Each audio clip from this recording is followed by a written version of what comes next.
Me and my cousin always looked forward to deer season. We talked about it all year, and we bond over getting new hunting gear and accessories for our rifles.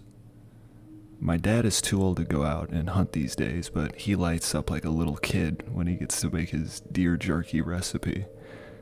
It's one of our family's bonding activities that really brings us all together.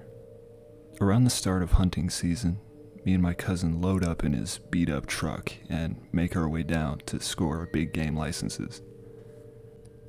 This particular season, we were allowed 10 antlerless deer and 2 antlered deer. This is a big time for us. We usually nab enough meat to freeze and last our family for most of the year. We fill out our forms and collect our licenses. On the road again. After a lengthy drive, we finally make it to the front gate of the hunting grounds. The sign reads, Prime Peak, with some alpine forestry behind. This was the largest hunting ground in the state. We'd visited the area a few times on our spare weekends to map out a plan. Most of our route was spent clearing a large pass that had large peaks on either side. It was truly a gorgeous expanse of wilderness.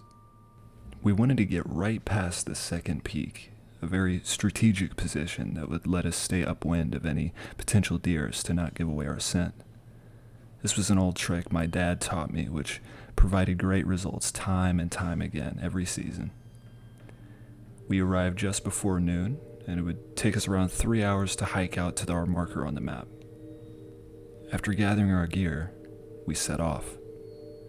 The hike was long, tiring, and backbreaking since we decided to pack so heavy. We want to be prepared.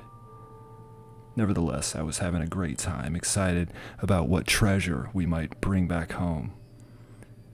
We finally made it to our lookout spot. We were nice and shielded with the tall pines that rose above us. We had a great spot, a long, wide view of the open field that was littered with honeysuckles. Honeysuckles are like big piles of candy for deer. We sat for hours and hours waiting without a single sighting of a deer. The sky began to dim, and we knew we didn't have much time left. We began talking about a good time to start hiking back, but my cousin nudged me, put his finger over his mouth to make sure I kept quiet. Then I saw it, a buck, 8 points on its rack of massive horns. It just came through the tree line into the field. I squinted as I peered through my binoculars and tried to get a nice reading of how the wind was blowing to account for a possible bullet sway. My cousin raised his rifle, ready to shoot, and I gave him the go-ahead. It was a hit, but the buck didn't go down right away. It had turned at the very last second and was wounded in the left side of its shoulder, missing the heart. My cousin began grabbing some of his gear and said, "Let's go, it can't get that far." The buck would surely give out with a wound like that. I grabbed my pack and we took off down the side of the mountain in pursuit. We made it to the clearing that the shot was taken at and spotted a blood trail leading into the forest. After following it closely for a good, 10 minutes, we ran into a thick section of increasingly oppressive foliage. There were 2 very short, small paths that animal used to traverse the thicket that forked in either direction. My cousin and I agreed that if we were going to make it out of the forest with our kill, we needed to split up to have the best chances. I took the leftmost path, and he went under the dense shrubs into the other.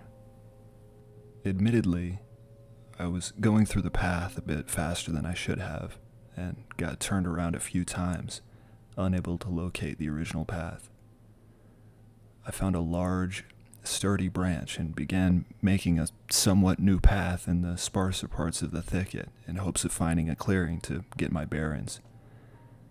It was almost pitch black at this point, and my dimly lit headlamp was the only way I had of navigating through the brush. It began to flicker, and finally, after a few more minutes, gave out. This is the moment where I really began to panic. Stories of missing hunters never coming back began running through my head, and my hopes of finding our kill disappeared very quickly. After a few more minutes of clearing a path, I spotted a cabin, illuminated in the moonlight. It was moderately sized and had no signs of anyone else being there. As I approached, the door was ajar, held open by some small logs that toppled off on the nearby timber pile. This would have to do. I flopped down on the single rotting cot inside, deciding to explain myself to anyone who may show up in the morning. I was exhausted. As I looked around, I was surprised to see the walls decorated by many portraits, all painted in incredible detail. Without exception, they appeared to be staring down at me, their features twisted into looks of hatred and anger. Staring back, I grew increasingly uncomfortable. I made a notable effort to ignore the many hateful faces. I turned to face the wall, and, again exhausted, I fell into a restless sleep from the many hours of fatigue and worry I'd went throughout the day. Face down in an unfamiliar bed, I turned, blinking in an unexpected sunlight. Looking up, the bright lights warming my face, my heart sank and my stomach fell heavy. I quickly discovered that the cabin had no portraits, only windows.